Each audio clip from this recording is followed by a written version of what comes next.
Hey everyone, welcome back to the Commercial Real Estate Library. I'm Damon Tamanawala, this is Sim Minocha, and today we are joined by Scott Chandler. Scott, thanks for being here. Thanks, Damon. Sim. So Scott actually runs our capital markets group here at Colliers, along with Andrew Barnaky. But before we get into all of that, I'd love to learn a little bit more about where you came from, how you got to where you are. Sure. It's a brief story, but I started in the industry as a consultant. Worked for the company that is now Altus Clayton. Okay. So it was a really good stepping stone. I had a great mentor in Frank Clayton, and I learned commercial real estate from a consulting background. So everything, trade area studies, market analysis, rent studies, all across the country. So it was a great base to learn from. And then I joined Royal LePage Commercial, which is now Cushman Wakefield, and I joined the consulting valuation group there. I didn't know that. Yeah. Right. So they were owned by Brookfield. Okay. So ended up doing a lot of work for Brookfield. And when I was in a brokerage, I got to know the brokers really well. Yeah. Started doing more financial due diligence, got my brokerage license, started working with the brokers as colleagues. And then I was asked or recruited over to Scotia Capital, worked in an investment bank for 4 years. And that was great. What was that like? It was awesome. I learned a lot about capital markets. Again, had a very good mentor in Stephen Sender. Learned about M&A, learned about capital markets, learned about stock markets in general and debt. So learned to cover clients. So it was a very good education. And I went back to run the valuation group at Cushman, and then eventually I became president and CEO of Cushman Canada. Yeah. It sounds like I've jumped around a lot, but really I've only had three jobs. Right. Yeah. Right. Well, you did Cushman, you were there, and then you came back. And, So most of my career was with Cushman, but it was an awesome experience to come to Colliers to work for a Canadian global company. Yeah, you don't realize how important that is. It's our base is Canada, yet we're still global. So it's a fantastic place. Chairman sits on base. Chairman's 3 blocks up. Right. You gotta love that. You gotta love that. Yeah, you can see him in the background of the Toronto Blue Jays. He's very supportive to our group. Yeah, it's great. Yeah. Okay, we kind of jumped through a lot of hoops there. What was a momentum builder for you early in your career? Yeah, a couple things. When I joined Royal LePage Commercial, we were doing market studies, and we've seen the appraisers and the valuers and the brokers, and realized my team. I had a team of 6 then. We figured we could do due diligence. We could do this.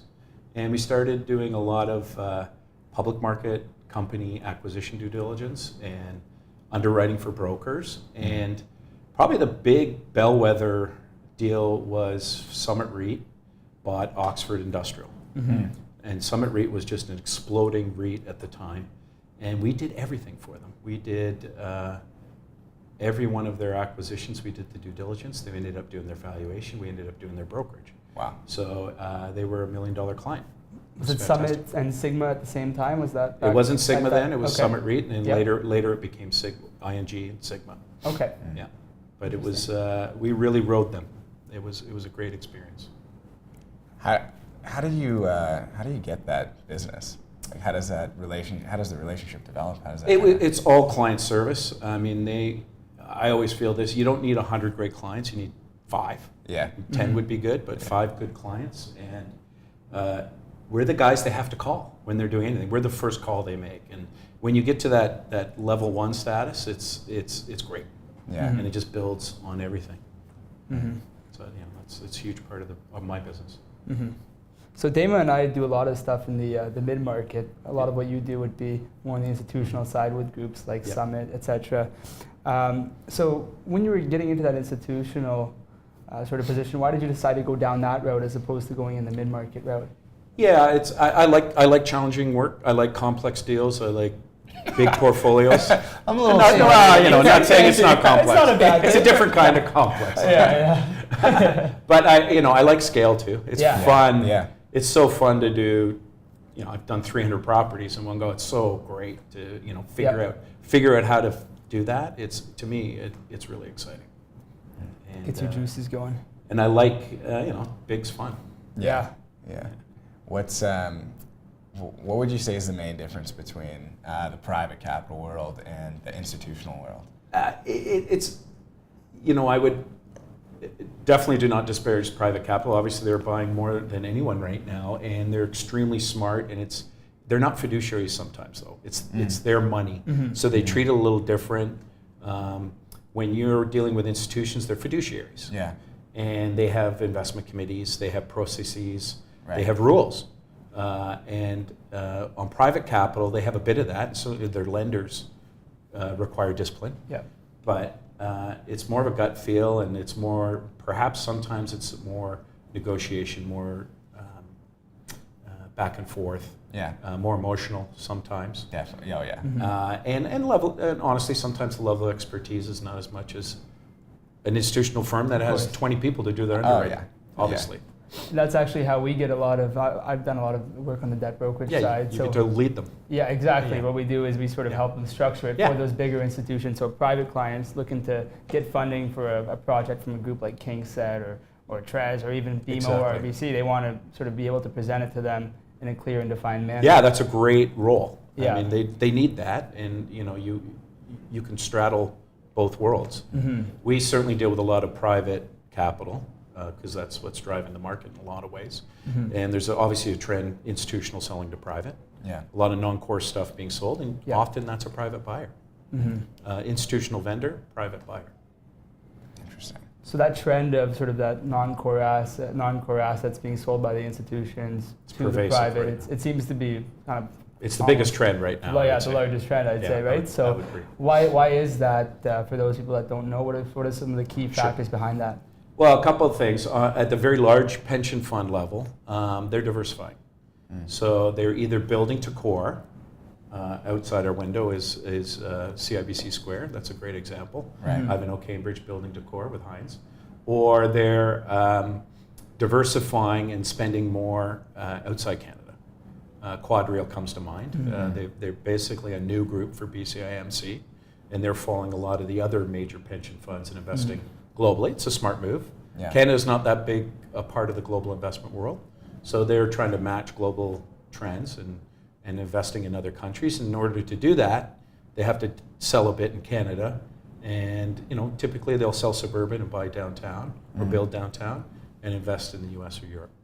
Interesting. And just speaking to the markets in general, how is the Canadian market doing? With rising interest rates and. Yeah, good question. It's really a tale. It's very concentrated. So you've got Toronto and Vancouver, office, downtown office, industrial, and apartments on fire. I mean, as strong as they've ever been. Yeah. Montreal, very, very strong in those categories as well. Really? Yeah. So there's really three markets that are really seeing a lot of investment right now. Other markets, Ottawa's doing okay. It's doing well. Calgary downtown has still got a lot of question marks, downtown office. But office or industrial and retail, core retail is doing okay. So the asset classes that are perhaps the cap rates have stabilized or gone up a bit are secondary retail. Although some very good secondary retail is traded at good numbers. And just secondary markets in general, or tertiary markets. Because a lot of people it's been a long run, and they're worried about the exit 7-10 years down the road. It's been a good market. It's been a long, good market.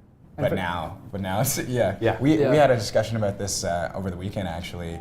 One of the guys on my team was selling a building out in, I think it was Thunder Bay. Right. Bank tenanted, and the bank was not willing to refinance there. They weren't willing to underwrite. Office, It's interesting. Which is crazy. Yeah, well, banks are changing 10-year a lot. lease in place. Yeah, banks are changing a lot. Yeah. What else do we need to talk about here? What are the kind of the major trends in terms of talking about disruptors? What we've seen E-commerce. WeWork even coming in. Yeah, great shared offices, co-working offices. There's cannabis now in retail. Cannabis is going to be very interesting. We've seen major anchors and big boxes fail. Yeah. I think retail's been oversold a bit. I think a lot of reason retail has not been actively purchased in some financial institutions, for example, is it's just got a bad word amongst investment committees. Yeah. The metrics are actually pretty good. You can drive a really good return, risk-adjusted return. So I think it's oversold a bit. I think there's good opportunities in retail. I think e-commerce, again, I think e-commerce is overstated a bit. Yeah. Clearly, it's a huge trend, but at the end of the day, retail is the last mile, right? Mm-hmm. That's where you go to pick up your packet. You know, I could see that retail can only drop so far before it starts making more sense than $12 industrial rates. Well, did you see that thing that I think Amazon's doing now, where to conquer that sort of last mile challenge? I was listening to a presentation a few days ago. They're actually they're having these retail stores now that they're putting out there, and those and they're makes actually sense. It makes a lot of sense. But sort of the cure to that trend of e-commerce is Amazon going and building physical stores. Last mile no employees. Last mile is your neighborhood. Yeah, they're Amazon Go, but last mile is your neighborhood shopping center. You know, that's your last mile. And but clearly, industrial's on a huge upswing. We've just recently sold an asset in GTA West, where it's only about rents. It was a tenant leaving, which nowadays your tenant leaving is the best thing that can happen. Yeah, you're getting a $1.50, $2 lift in rents. Wow. So that's tremendous upside, and that obviously drives cap rates lower. Right. And 1% vacancy. And why is industrial on such a high? Like it is the e-commerce factor, and we don't build a lot. You know, it's not like the U.S. You know, if you look at Chicago or New Jersey or even California, there's 6. They used to be 10% vacancy rate. Now they're around 6, and they're still building. They're still building way more than we do. So land's expensive here. Development charges are expensive. Right. They're competing for other land uses. There's just not a lot of land, period, because of the greenbelt. Yeah. Right. So construction costs have gone up. So, you know, supply's not keeping up to demand. And demand's growing because of e-commerce for sure. And the economy's been really good. Yeah. It's certainly a major trend everywhere, not just Toronto. Something that I wanted to focus on a little bit was, in Canada here, we do have still quite a strong retail sector. But if you look at sort of the amount that of retail Canada has on a square footage basis that's leasable versus places like the U.S., it's not even comparable. Not even close even on a per person basis. So why is it that we're still seeing in those secondary markets a bit of a hit on the retail side, even though we're still not as sort of overexposed to retail as the U.S.? Yeah, I think that's a good question. I think there's a couple of reasons. One is because we're Canada, everything's concentrated, right? 3 supermarkets, 5 banks. You go to the U.S., they laugh their heads off. Right. There's 1,000 banks in the U.S. So it's a structural level. It's the tenant level.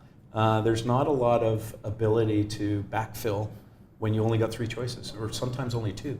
You know, we're only down to 2 department stores now. Right. So you know, it's very it's very difficult to backfill in Canada, partly because of the structure of our retail industry and our country, but it's that's one reason for sure. But you know, it's some of the retailers like Costco. Costco does better in Canada than anywhere in the world. I think Walmart Canada does lights out numbers as well. So you know, clearly there's some shining stars in there. Dollarama is doing fantastic. Interesting. So those are all sort of the larger. Yeah, and they don't locate in 20,000 square foot trade areas. No, they got it. How big are those Claire feet at a Costco now? It's almost like you could put anything in there, right? Absolutely. So it's functional, even if. Absolutely. Yeah, it's pretty cool. Okay. So what? This is a good question. We talked about this before we started rolling the cameras, but you and Andrew actually hired me. We did. One summer in July, I think it was, in 2016. That sounds right. 2016. But I was always working in the hotels section, so I got to know you guys a bit, but I was always curious about a few things. So, what's your favorite transaction that you've? My next one. There's a lot. Well, I did sell Scotia Plaza. So that's right. Okay. I like the my next one. But yeah, Scotia Plaza is Yeah, at $1.3 billion. You don't get a chance to sell $1.3 billion asset. Yeah. It's still the largest asset ever to Right. be sold, Wow. single asset to be sold. Yeah, we did Greatest of all time. we did 25 hotels across the country, and it was all major flags, and it Yeah. wasn't at 1.3 Yeah, billion. so it's JLL. it's pretty exciting to be part of that. Okay, can you talk about a little bit about that process? Yeah, it was great. So I was working at Scotia Capital at the time, so we still had to pitch it though. We still had to pitch the business, and there's a lot of underwriting, and we co-listed it with CB, and it was very, very exciting. It's a difficult, obviously 1.3 billion is a big ticket. Yeah. There's not 50 people who can spend that. Right. And kudos to my former boss, Stephen Sender. He together with CBRE, he helped arrange Dream, or I guess it was Dundee at the time, and H&R to acquire. They needed two of them to acquire it. Yeah. Yeah. And you see it now, but at the time it was very unusual for the REITs to buy AAA buildings because they have to distribute income. It's generally lower yielding. So it was a real bellwether moment for the REIT world. Yeah. And, and for me. So it was very, very exciting to get it done. And how do you motivate those two parties to come together? Like, what is that? Just prior to that, it's an interesting story. Just prior to that, Dream bought 70 University. 70. And I'm sorry, I can't remember which. It was Richmond. It was. Sorry, I can't remember the address now. Anyways, they bought a Class A office building downtown Toronto. Yeah. And it popped.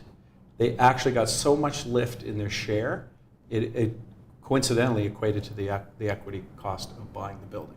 Wow. So they basically made their money day one. Wow. And that was like, oh, the lights went on. So it started trading at a major premium to Correct. to now there. What you said. So the pop in their equity price more than paid for the equity they had to put out. So I think that was initially the motivation, and so it was a multiples play. It was a capital market play as much as a yield play. That's something that sort of you see in the public space is that the asset value being either a premium or a discount, like back in 08, which you don't see in the private market. So That's right. what are some of the benefits there? Because I don't know a lot of the benefits to it. Obviously, there's the liquidity if you're investing into a REIT, but what are some other benefits? Well, the number one benefit for the REIT is access to capital, right? You can put something under contract knowing you have access. Mostly, pretty assuredly that you have access to equity, Right. to go get it. So. Reasonably cheap. As you know, REITs distribute almost everything they have, so they have to get equity every time they acquire, mostly. They have cash. And what would the downsides be then? Well, the downside is you're valued every day, Yeah. and you distribute most of your income, and real estate is very capital intensive. So there's a lot of capital planning that has to happen with REITs, because you lose a major tenant, in office in particular, it's very expensive to replace them. Right. So capital planning is a huge issue with REITs. Probably the biggest issue is you're now reporting quarterly, and you have to respond quarterly, and real estate is not always a quarterly business. Right. It's a medium long-term business. So, sometimes that's an issue as well. But by far the major benefit is access to capital. And many of the REITs are big and qualified enough they get unsecured debentures, and that's a fantastic way to raise money. You pay nothing for it's not fantastic. nothing, but effectively. It's very effective. Yeah. Can we talk a little bit about foreign capital? Sure. And who is investing in Canada right now? Where's the money coming from? A bit of German money, a bit of Middle East. A Middle East firm just bought in GTA. Asian money is certainly in Vancouver. Yeah. That has been, as you probably know, that's been curtailed a bit because of capital rules in China, mainland China. But we're still seeing Asian investors look to Canada, especially if they're domesticated and they already have access to capital, in Hong Kong. Right. And there's also obviously Singapore, Korea. There's a lot more Asian investors than just China. So we're seeing them certainly looking in Vancouver still. Okay. And sorry, just to touch on the capital rules in China, because I remember hearing one guy tried to bid on one of the properties we were selling. He's like, "Oh yeah, but we just want to tie it up for a year." so that we can get our capital out? And so that, what are kind of the rules in place? So China has restricted the ability of Chinese residents to remove capital from the country. So you can get it out. I guess I'm not sure what they're doing there, but the context is it takes time. Yeah. Right. So if you already have a Hong Kong-based Chinese company, they've already got equity in their company. But if it's mainland capital they need to get, they either can't or will take time to get. Like Bitcoin and definitely the Germans are always looking at Canada, so they've been active investors. Northam comes to mind; they're largely German investors, and they've been very active. It's the reason we don't see more is we got very low yields. Yeah. And by the time you layer in higher financing in Canada, maybe some hedging cost if you have to do that, and they like core assets, and core assets here are in the fours. So it starts to get pretty skinny when you layer in everything. So those are capital inflows. Could you sort of speak to where you're seeing a lot of the institutional investors that you work with placing their capital on more of a global scale, kind of outflowing the capital from Canada? It's really only the big guys. There's two types. So, there's definitely fund advisors that are domestic Canadian, and they do have some American connections and maybe some European, but they're very focused on Canada, and that's firms like Crestpoint, Fiera, Bentall, and GWL. But the major pension funds that look abroad, they are largely looking to, my understanding, they're all a little different. Like Cadillac Fairview Teachers has a north-south mandate, so they look Canada, U.S., South America. Yeah. It's very unusual. It's very good. Yeah. CPP's everywhere. They have a country model, so they assess risk by country and invest on real estate, but everything else as well on a country risk model. So it's very much a global risk diversification profile. Yeah. And Oxford's huge in New York, huge in London, looking elsewhere in Europe. I'm not sure if they're in Asia. I imagine they are. But most of them focus on Europe and the U.S. That seems to be very good opportunities there, and especially with Brexit. London yields have gone up a bit, so there's very good opportunities there for huge investable markets. Right? These are huge markets. Yeah, yeah. Can we talk a little bit about the pick whatever day you want, but 5 to 10 year outlook? Where are we going? Wow. Well, I'd be naive to think there's not some sort of slowdown. It's been a long, long run. No one ever calls what that black swan is that causes it. Yeah. I never have. What are some potential things that could be? A week ago I would have said trade tariffs and trade wars, and that still might be an issue. Obviously, there could be some geopolitical event, but interest rates are going up. I think it's inflation, but it seems controlled. I mean, you see how like Vancouver is a great example. House prices have really soft landed. Oh yeah, they've soft landed. Yeah, it actually worked. No one's happy about it. They're not really trading as much. No one's happy about it, but it's certainly cooled down. Other than that, inflation's definitely a concern and what it does to interest rates, because we're in a very interest rate industry. Job growth is slowing, but still positive. I mean, I'm hugely optimistic for Toronto. Yeah. And we moved offices, and now that we're downtown, and you still see it where we were at Yonge and Queen, but down here in the financial core center, it's packed. You can't walk on the sidewalk. It's part of its traffic, but 35,000 condo sales last year, and 2% job growth. Those are big numbers, and you've all heard the tech story, and you hear about Alphabet and Google, and there's co-working spaces and Amazon, maybe HP too. Like these are huge growth. Yeah, Toronto's quite astonishing, I think. I'm a big Toronto fan. Yeah, it's huge. Yeah, the Leafs. And the Leafs. And the Leafs. Looking good. They were good last night. Yeah. Okay, well, you kind of just talked a little bit about it, but where's the biggest opportunity? Or even by asset class, what's... Yeah, that's great. I mean, it's hard not to believe anything urban won't sell well. I mean, urban, it's so hard to believe the city of Toronto, for example, or Greater Toronto, we'll figure out this transit issue quickly. So it's going to be so scarce, so rare to have quality urban land. Yeah. It can only go up, I think. Yeah. And, I laugh. People say, well, we're not Manhattan. Well, why aren't we Manhattan? Like, Right. we could go towards that sort of level of, we're not going to get there, but, it's a better place to live. It's 7 million people, depending on how you measure it. Right. It's got land issues. It's got a green belt. It's got infrastructure. So it drives everything closer, I think. Yeah. So to answer your question, or anything urban, Okay. I think is a strong bet. But I'm also contrarian. Like, I think retail's a little oversold. I think there's great retail opportunities. I think suburban office, especially if it's on transit, is a great opportunity. We're sub-7 vacancy rate now. Right. It's getting tight. Suburban. So it's not, we're not quite at the point where massive rents are being driven, but we're not far from it. Yeah. And I know you can always build again in the suburbs, but it's expensive to build. That's the other trend. It's getting really expensive to build. Construction costs are up 30%. Land is up a lot. Entitlement takes forever. Development charges are up. So that just makes existing product inherently more valuable when it's harder to replace. Right. So I think we touched a little bit on sort of foreign buyers and some of the regulations that are happening to sort of curtail, especially in the res.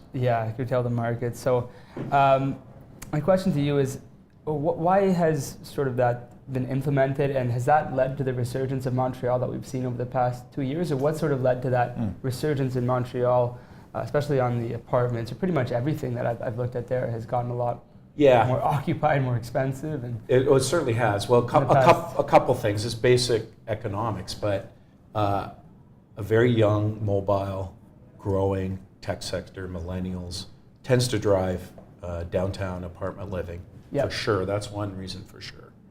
And they've seen a lot of tech growth. If you look at the numbers, Montreal's done really, really well on certain aspects of job growth. Excuse me. The other thing is, historically, Montreal or the province have screwed up real estate. They've had incentivized development, which led to some overbuilding, whether it was e-commerce or Cité, the incentives that created Cité Multimedia.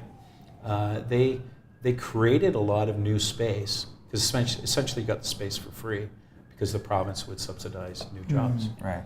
But then when that ended, you're left with the space. So that hasn't happened this time. There hasn't been that new supply overhang in Montreal. So good growth, not too much new supply, and really a good financial and major employer momentum in Montreal.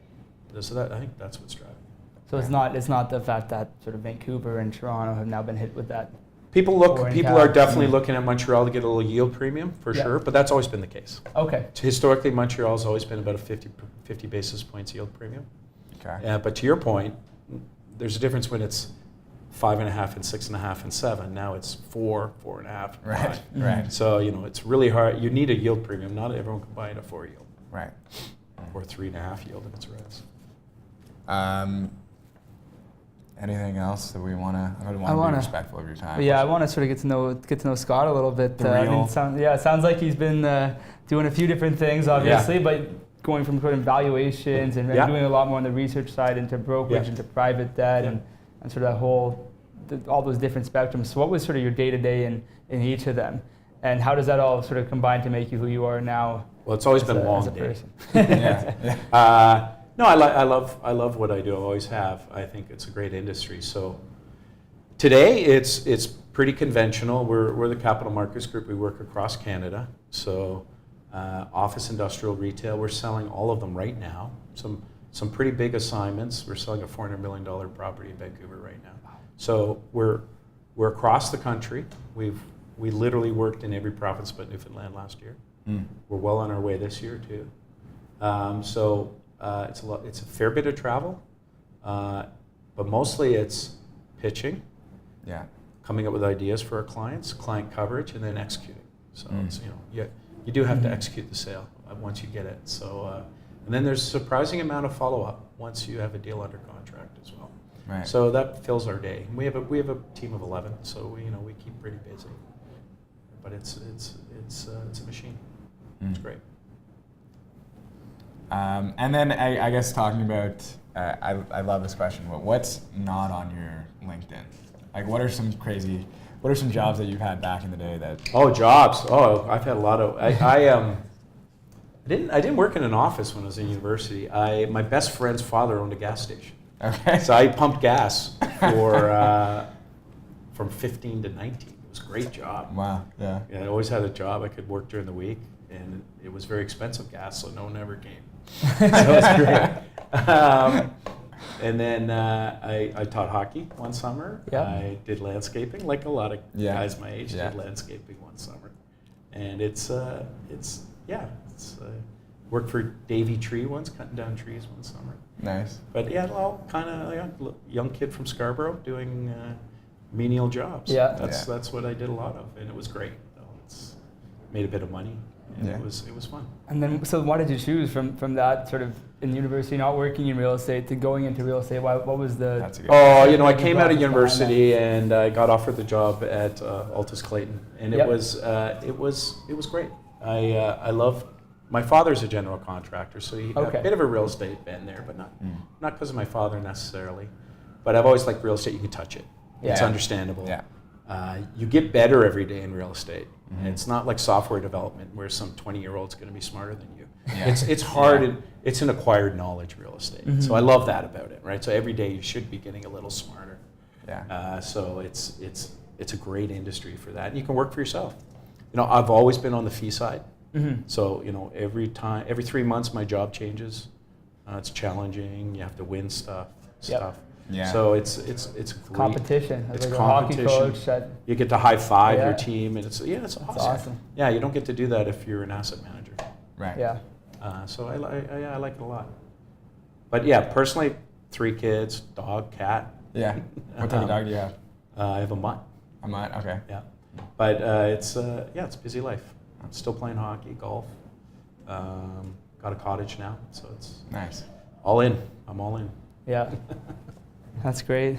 One more thing sort of on the personal side there. So you have a good story as to kind of why you got in and why you love it now especially. Yeah. So if a lot of people don't know if they want to get into it or if they are in the industry and they might want to switch to something else, what would your advice be to someone that's either looking to maybe get into the industry or looking to maybe make a change into something different that fits more with their personality? Yeah, well, I started talking about it. It's, I think there's a couple things to consider. First of all, it's a growing industry. It's becoming more recognized as a viable investment class. I mean, it's already there. When I started 28 years ago. Real estate was the crazy cowboys in the corner. So it's grown up a lot. There was no REITs back then, so there's a whole REIT industry and everything. So it's a real viable investment grade sort of industry, employment now. Mm-hmm. CPP, Cadillac, Ivanhoe, Cambridge. These are the biggest investors in the world. Like it's Oxford. It's amazing, and they're Canadian. So it's pretty proud that you can actually be part of a huge Canadian global industry. Yeah. Second of all, it's very people oriented. It's not that big actually, so you get to learn everyone in the industry. It's one of the few industries where you can still work for yourself. Yeah. There's not many of those left. Mm-hmm. I'm on commission. How many commission jobs are left in Canada? Like it's still awesome. Yeah. Like I love it. I love that you can do it. Agreed. 100%. There's not many left though. There's not many jobs where you can do that anymore. Yeah. You actually own your own practice, so it's pretty cool that way. And the other thing like I said earlier, you actually get to, whether you have a niche or not, you get to acquire knowledge every day that gives you a competitive advantage, but also barriers to entry. Yeah. Right? Yeah. There's not a 20-year-old that can do what you guys can do. Yeah. It's awesome. Yeah. That's not true in every industry. Mm-hmm. Not true in hockey. Economy premier ends up in the league when he's 19. Yeah, exactly. Must feel horrible. We were talking about this the other day, but there's still just an information disparity between groups, right? Especially in real estate. So there's tons of opportunity and tons of places to add value. Yeah, no, and you can specialize. You can be totally a numbers guy. You can be totally a sales guy. Right. Mm-hmm. You you could be obviously in different asset classes. Another big divide in different geographies. Another big divide is fee side, landlord side. Yep. Yeah.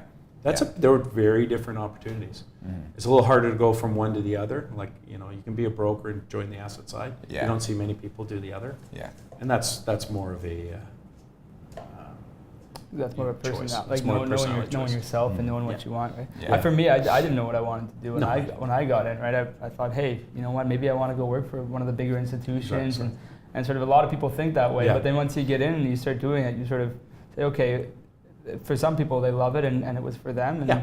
for me, it's just I found that why don't I sort of speak to people, get to know myself a bit better, and Yeah. then translate that into still using a lot of knowledge and that to get my deals done and everything, but actually going out and doing the deals instead of And underwriting a deal for someone Yeah. else and everything. What's really exciting in the last 10 years is these small, not so small, but medium to large advisors, you can get equity. That's very exciting. If you want to get into business, you can own part of, maybe not a large part, but a small part, a very, very large advisor. Mhm. You have a piece of the pie. And that's relatively new. And that's a very exciting thing these days. So that's changed. So yeah, lots of opportunities. Yeah. Okay, this is the final question. This one is called The Three Truths. So, Oh, God. yeah. So years from now, it's, you live to be 175 years old and you have a large family. Your great grandkids are all around, your grandkids' kids, everyone is there and they're all happy. But it's your last day. And for some reason, all of the content that you've put out, whether it's books that you've written or videos that you've shot like this, it's all been erased. And you have 3 notes that you can pass on to your kids and the people who love you on how to lead your life, whether it's in real estate or just in It's very general. existential, Dama. Yeah. Well, I think we talked a little earlier. You got to love what you do. Yeah. I don't know anyone who doesn't work 50 hours, 60 hours a day a week. Yeah. Like there's no 9-to-5 job anymore. So, boy, you better like it. Mm-hmm. So I would definitely, that would be one of my things. And then part of the same theme is just immerse yourself in it. Like even if you don't love it, just get to be part of the whole thing. Join NAOP, go to conferences, travel. Mhm. Right? Yeah. There's some people in Colliers in particular who they were doing law firms, so they went and saw every law firm in London, New York, San Francisco, Yeah. and then they go back and report to their local law firms what they're doing in terms of space. So, what a great idea! Yeah. So investment to cost some money and time, but I mean that's a great example of just immersing yourself in your business. So I don't think I have a third one. Be nice. I mean, it's just that's actually a very good one. Careful how you comport yourself because it's a small industry. Very small. You don't know where people are going to end up. They might end up being your boss or your client someday. So it doesn't. There's no benefit of treating anyone badly, obviously. But in our industry, some people chase a deal at the expense of a lot of things, and you're never defined by one deal. It's never your last deal. So there's a bit of that mentality. This is my last deal. There's no need to be like that. Yeah, I always found, I was amazed when I got to Colliers and found that, guys like you and like a lot of the guys who are just at the top, who could easily be imposing or be just an asshole, a lot of the guys who are at the top are the nicest. Well, and it's a long game. Yeah. It's a long game, right? Yeah. And and especially for younger people, that rule of thumb, you make more in your last 5 years than you do your first 20 or whatever. Right. That there's some truth to that. So there's no use hanging on to a deal or a split or a commission at the expense of others for any other than just being nice to. But there's going to be a lot of deals. Yeah. Okay. I do have one more question, actually. So sorry That's to all right. take some extra time here, but you're very well grounded and you can speak very clearly about sort of different trends and everything in the real estate industry. So how do you, as an individual that runs the capital markets for a large global firm, stay up to date with the market? What do you kind of read? Yeah. What media sources are you taking in to keep up to date? And then also we'll put a link below to any of them that you say or that you put out yourself. Yeah, good question. So I think of that Sarah Palin interview when she couldn't name a newspaper she reads. They just showed that the other day. I read the Globe Mail religiously. I wake up and read it. Okay. That's just a general basis for knowing what's going on. I jump on RealNet and just look at the trades that are happening across Canada. That's a very good source. Yeah. Probably the best source, though, is talk to your clients. So a lot of my clients see more than I do, right? I'm just one guy talking to them. They're getting 7 guys talking to them. So your clients give you a lot of information indirectly. Okay. And then there's some, I go to NAIOP. I'm on the board of NAIOP. You follow information they put out. You go to their breakfast series. RealPAC has some very good releases. And then, I'm sure you all get RENX and things like that, and just keep up to date. And then Colliers Research. I do. I might be the only one, but I do go on there and click. I click the Colliers Research and read the research. There's a lot of information out there, and you can be inundated with it, but it's worthwhile. And anything aside from real estate news that keeps you up to date? Like, I know obviously you watch the Leafs games, which is a great media source, but diehard bleed blue, diehard Leafs fan. But like anything on the personal side, I'm side? somewhat addicted to CNN lately. Kind of embarrassed to say that. But yeah, no, I watch CNN a lot. Get most of my news from the Globe. Yeah. But it's a little embarrassing. But it's hard to turn off. They make it that way. I know. And they draw you in and they keep you there. I know. Weather is going to kill everyone. Oh yeah, it's crazy. Yeah, they got some good guys on there. Anderson Cooper. Yeah, they're fantastic. The few guys. I like Chris Cuomo too. They're very good. Yeah. He doesn't take any bullshit. He does not. I'm addicted to it. Yeah. Okay. Well, thanks so much for being here. My pleasure, guys. Yeah. Thank you. Thanks, Dale. Thanks.